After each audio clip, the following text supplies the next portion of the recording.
എല്ലാവർക്കും നമസ്കാരം. Big boss season 7 മത്സരാർത്ഥികളെ വെച്ച് ഒരു ജെനുവിൻ പേഴ്സൺ അല്ലെ ഒരു നല്ല വ്യക്തിത്വം എന്ന് ആദ്യം നമ്മൾ കുറേ അധികം തെറ്റിദ്ധരിച്ചാലും കാലം തെളിയിച്ചത് ഏറ്റവും നല്ല വ്യക്തി ലക്ഷ്മിയാണെന്നാണ് ശരിക്കും തോന്നുന്നത്. ആദ്യം നമുക്ക് അന്ന് അവരെ വീട്ടിൽ കയറ്റില്ലെന്നൊക്കെ പറഞ്ഞപ്പോൾ നമുക്ക് പെട്ടെന്ന് അത് ലാലേട്ടൻ അതങ്ങനെ വളച്ചൊടിച്ചാക്കിയതാണ്. ലക്ഷ്മിയോട് നമുക്ക് ആദ്യം ഒരു ദേഷ്യം തോന്നി. ഇപ്പം ലക്ഷ്മിയും ശാരിക KPയോ അവരുമായിട്ടിരുന്ന് സംഭാഷണം നടത്തുന്നുണ്ട്. അതിൻ്റെ അകത്ത് അനീഷ് എന്ന വ്യക്തിയെക്കുറിച്ച് ലക്ഷ്മി പറയുന്നത് കേൾക്കാം. ട്രോമാറ്റിക് എക്സ്പീരിയൻസ് അനിയന് അത് കണ്ടിട്ടുണ്ടായിരുന്നു. അങ്ങനെ 2 വയസ്സുള്ളപ്പം ഇങ്ങനെ പുഷ് ചെയ്ത സമയത്ത് താഴെ വീണപ്പോൾ ഒരു നീരിൽ ഇങ്ങനെ കയറിപ്പോയി അനിയന്റെ.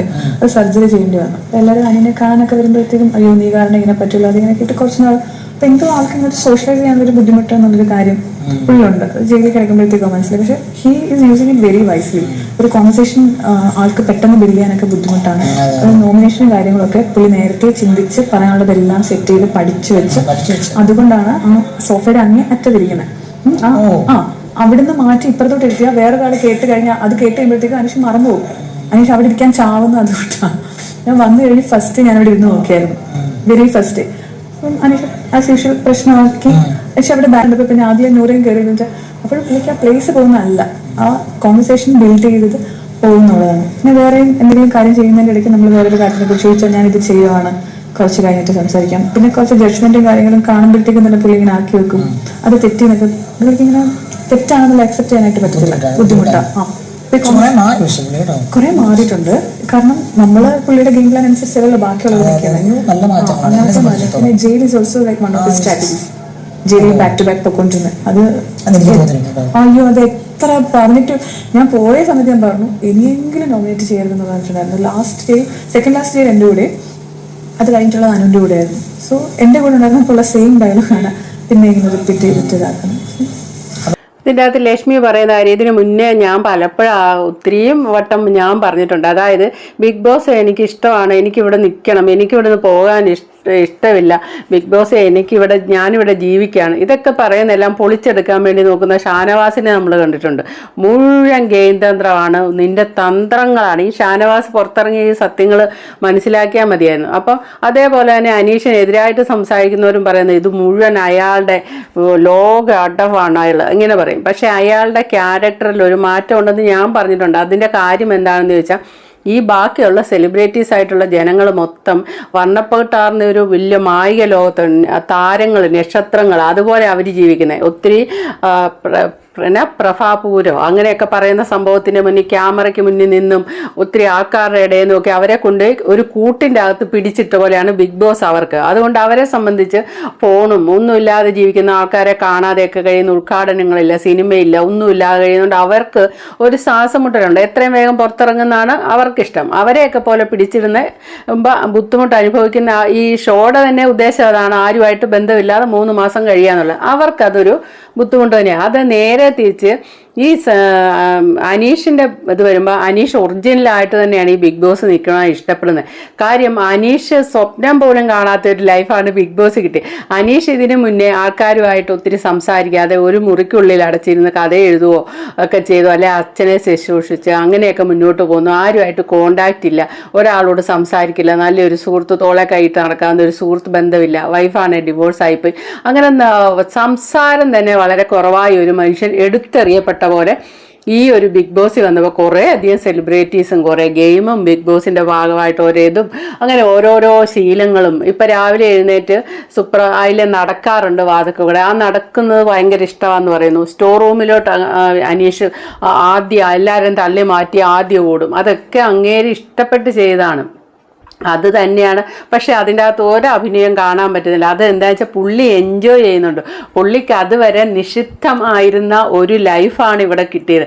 മറ്റുള്ള സാധാരണ ആൾക്കാരെ പോലെ ഒരു ലൈഫ് നയിച്ച് വന്നവർക്കാണ് ഇത് ബുദ്ധിമുട്ട്. പക്ഷെ അനീഷ് നയിച്ച് വന്ന ജീവിതം അസാധാരണ ലൈഫാണ്. പിന്നെ ക്യാരക്ടർ ചെറുപ്പത്തിലുണ്ടായ ഈ മെൻ്റൽ ട്രോമ, അനിയനെ സിറിഞ്ച് കുത്തി അത് ആഴത്തിലായി ആ സർജറി ആവേണ്ടി വന്നു. അപ്പം നമ്മൾ എൻ്റെ വീടും അപ്പുവിൻ്റെ വീടും സിനിമയിലെ പോലെ എല്ലാവരുടെയും കുറ്റപ്പെടുത്തുന്ന കണ്ണുകൾ ഈ ഒരു വ്യക്തിയുടെ നേർക്കായിരിക്കും പോകുന്നത്. കുഞ്ഞു മനസ്സാണ്, അത് വളരെയധികം ഷോക്കായി കാണും.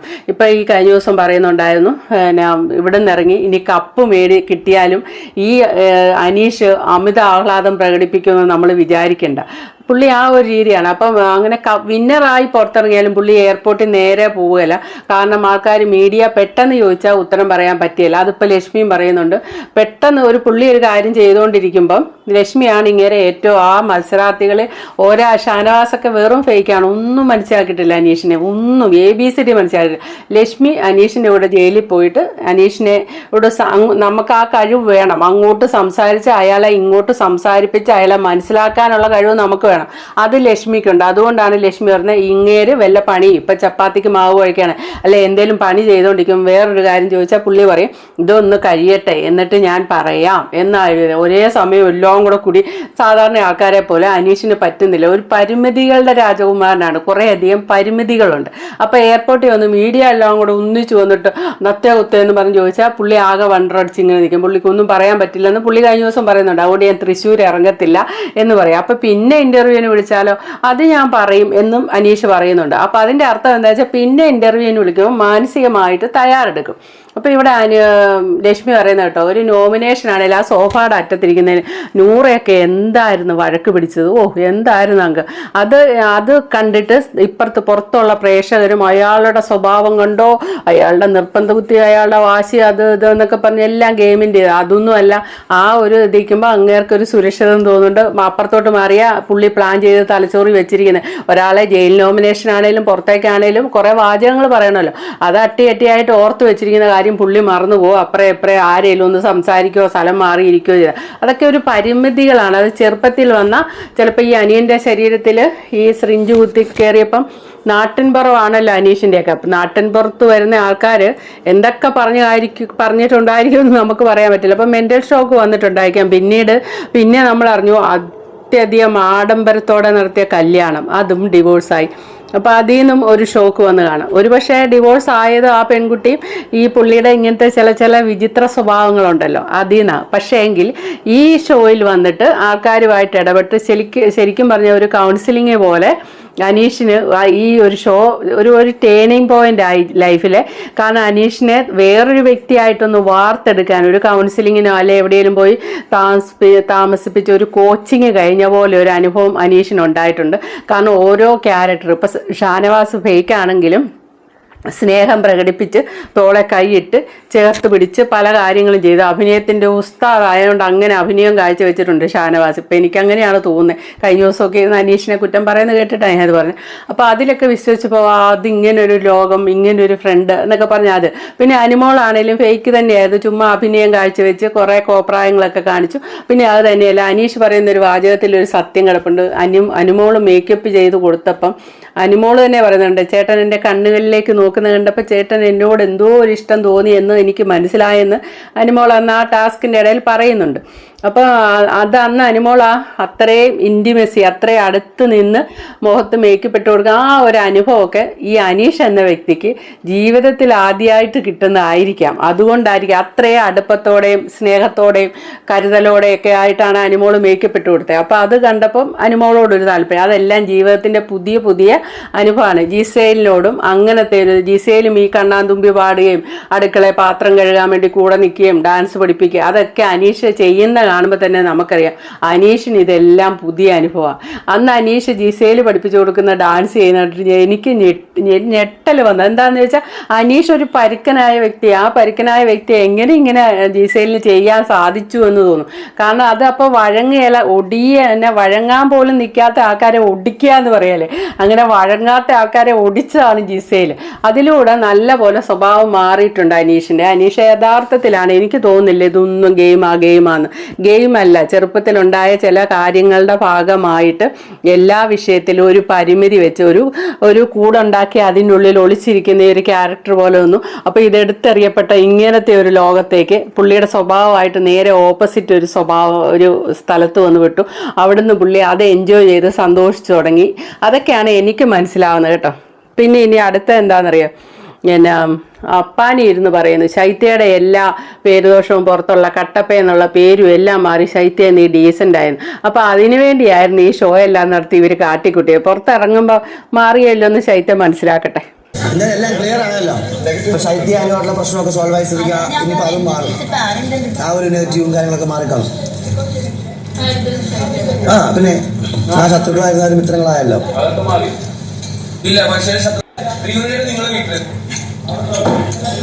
ഇനി ആ പേരെ ആരും വിളിക്കില്ല. ശൈത്യ നീ എന്തായാലും ആ പേരാരും വിളിക്കില്ല. ക്ലാരിറ്റി ആയി ഉറപ്പാ അല്ലേ? ആവണം. എൻ്റെ വ്യക്തിപരമായ അഭിപ്രായം പറയുകയാണെങ്കിൽ പണ്ട് എനിക്ക് ശൈത്യം എന്തോരം വെറുപ്പുണ്ടായിരുന്നു, അതിനെക്കാട്ടും കൂടിയതേ ഉള്ളൂ. പട്ടി ഷോ കാണിക്കുന്ന പോലെ അവിടെ ചെന്ന് ആദ്യത്തെ ദിവസം കാണിച്ച ഷോ എന്തൊക്കെയാണ് വിളിച്ചു പറഞ്ഞത്. പിന്നെ കട്ടപ്പ എന്ന പേര് വീണ കാര്യം പറയുവാണെങ്കിൽ ഞാനൊക്കെ വീഡിയോ ചെയ്തുകൊണ്ടിരുന്നതാണ്. ഈ അനുമോൾക്ക് ഈ ശൈത്യ കട്ടപ്പയാണെന്നൊന്നും മനസ്സിലാവുന്നില്ലല്ലോ എന്ന്. അങ്ങനെ ഞാൻ വീഡിയോ ചെയ്തിട്ടുണ്ട്, ഞാൻ ഓർക്കുന്നുണ്ട്. കാരണം കട്ടപ്പ ഇപ്പുറത്തെ സൈഡിൽ പോയി ജിസയിലോടും ആ അക്ബർ സംഘത്തോടും അനുമോളുടെ കുറ്റം പറയും. ഒരു ദിവസം അനുമോൾ പറഞ്ഞു, നീ അവിടെ പോയി കിടക്കാൻ വേണ്ടി മാത്രം ഇങ്ങോട്ട് വരണ്ടാന്ന്. അതിൻ്റെ അർത്ഥം എന്ന് വെച്ചാൽ മുഴുവൻ നേരം പകൽ മുഴുവൻ നേരം അനുമോളുടെ കുറ്റം പറഞ്ഞ് അപ്പുറത്ത് പോകും. ലാലേട്ടൻ ചോദിച്ചാലും അനുമോളെ ചതിക്കും. അത് കഴിഞ്ഞ് രാത്രി കിടക്കാൻ വേണ്ടി മാത്രം ഒന്ന് വരും. അതിന് വേണ്ടി വരണ്ടാന്ന് അനുമോൾ പറഞ്ഞു. അത് എനിക്ക് ഇഷ്ടപ്പെട്ടായിരുന്നു കേട്ടോ. ആ കാര്യം ഇന്നലെ ശൈത്യം ചോദിക്കുന്നോട്ട് നീ അത് പറഞ്ഞപ്പോൾ എനിക്ക് ബെഡില്ല, ഞാൻ ബെഡില്ലാതെ വേറെ പോയിട്ട് ആദിലെ നൂറെ എന്നെ കയറ്റി കിടന്നു കഴിഞ്ഞിട്ട് ഞാൻ കിടന്ന് 3 മണി വരെ കരച്ചിലായിരുന്നു. ഞാൻ ആ കരയുന്ന കണ്ടിട്ട് എൻ്റെ അച്ഛൻ ഇരുന്ന് കരഞ്ഞെന്ന്. അപ്പോൾ അവിടെ ഒരു കാര്യം ഓർത്താൽ മതി, അനുമോക്കട്ട് കൊടുക്കുന്ന ശൈത്യ ചെയ്ത കട്ടപ്പയുടെ പരിപാടി മുഴുവൻ കണ്ടുകൊണ്ട് അനുമോളുടെ വീട്ടുകാരും ഇരിപ്പില്ലേ, അവരും കരയുന്നുണ്ടാവും. അല്ലാതെ എനിക്ക് ശൈത്യയുടെ ആ വർത്തമാനം കേട്ടിട്ട് ഒരു ദയം തോന്നിയില്ല. ശൈത്യ കട്ടപ്പ പണി അവിടെ ചെയ്താണ്. പുറത്ത് പ്രേക്ഷകർ മുഴുവൻ കട്ടപ്പയെന്ന് പേര് വിട്ടു. അത് കണ്ടേച്ച് പോയ വൈൽഡ് കാർഡായിട്ട് പോയ മസ്താനി അപ്പറേ ചെന്ന് പറഞ്ഞു കൊടുത്ത് അനുമോളോട് ഇവളെ വിളിക്കുന്ന കട്ടപ്പയാണ്, അതുകൊണ്ടിട്ട് അനുമോള് കട്ടപ്പാന്ന് വിളിച്ചു. അല്ലാതെ അനുമോളുടെ തലയിൽ ആ സമയം വരെ ഉദിച്ചിട്ടില്ല ഇവള് കട്ടപ്പയാന്ന് അപ്പറേ പോയി കാണിക്കുന്നുണ്ടെന്നുള്ള. ഇവള് ശരിക്കും ജിസേലിനോടൊക്കെ കുറ്റം പറഞ്ഞത് തന്നെയാണ്. കട്ടപ്പ നല്ല കട്ടപ്പ പണി ചെയ്തിട്ടുണ്ട്. അതുപോലെ ക്രഷ് എന്ന് പറയുന്നത് പറഞ്ഞെന്ന് പറയുന്നു. ക്രഷെന്ന് ആര്യനോട് ക്രഷ് തോന്നിയത് തമാശയാണെന്ന് അനുമോള് പറയുന്നു. അതിനെ എനിക്കറിയില്ല, അത് തമാശയായിട്ടും മനസ്സിലായില്ല. നേരെ എന്ന് ആര്യം ചോദിച്ചപ്പോൾ ക്രഷ് എന്ന് അനുമോള് പറഞ്ഞിട്ടുണ്ടെന്നും പറഞ്ഞ് ലാലേട്ടൻ്റെ മുന്നിലും പറഞ്ഞെന്ന് തോന്നുന്നു. അങ്ങനെയൊക്കെ ഒരു കൂട്ടുകാരെ ശ്രദ്ധിക്കുന്നു. ഇപ്പം ആദില നൂറയുടെ കൂടെ നിന്ന് നൂറെ ആദില ഇന്നലെ കാണിച്ചെന്താ ടിഷ്യൂ പേപ്പർ എഴുതി വിടുന്നെന്നൊക്കെ പറഞ്ഞൊരു ബോംബുണ്ട് എൻ്റെ മനസ്സിൽ, അത് പൊട്ടിക്കഴിഞ്ഞാൽ ഞാൻ സൈഡ് ആയിക്കോളാം എന്ന് പറഞ്ഞു. ഇന്നലെ പോകുന്ന പോക്കിൽ ആദില നൂറയുടെ ചെവിയിൽ അത് പൊട്ടിക്കണമെന്നും പറഞ്ഞു കൊടുത്ത് ആ ബോംബ് പൊട്ടിയിട്ട് അനുമോള് പറയുന്നുണ്ട് അതിനൊക്കെ തെളിവുണ്ട്, ഞാൻ അച്ഛൻ്റെ നമ്പരാ PR-ൻ്റെ നമ്പരല്ല എഴുതിയെന്ന്. ഇതൊക്കെ നിങ്ങൾ കണ്ടതാണല്ലോ. അപ്പം ഇതിങ്ങൾ ഈ ആദില നൂറ ശൈത്യ ഇവരുടെ പേരെല്ലാം പോയി നല്ല ഡീസൻ്റായി ക്ലീൻ ചീട്ടുമായിട്ട് ഇറങ്ങാൻ വേണ്ടി പോയവരാണ്. അങ്ങനെ ഇറങ്ങിയെന്നുള്ള വിശ്വാസത്തിലാണ് ഇവർ പുറത്ത് വരുന്നത്. അപ്പം കണ്ടറിയാം എങ്ങനെയാണെന്നുള്ളത്. അപ്പോൾ okay, thank you for watching. അടുത്ത വീഡിയോ കാണാം.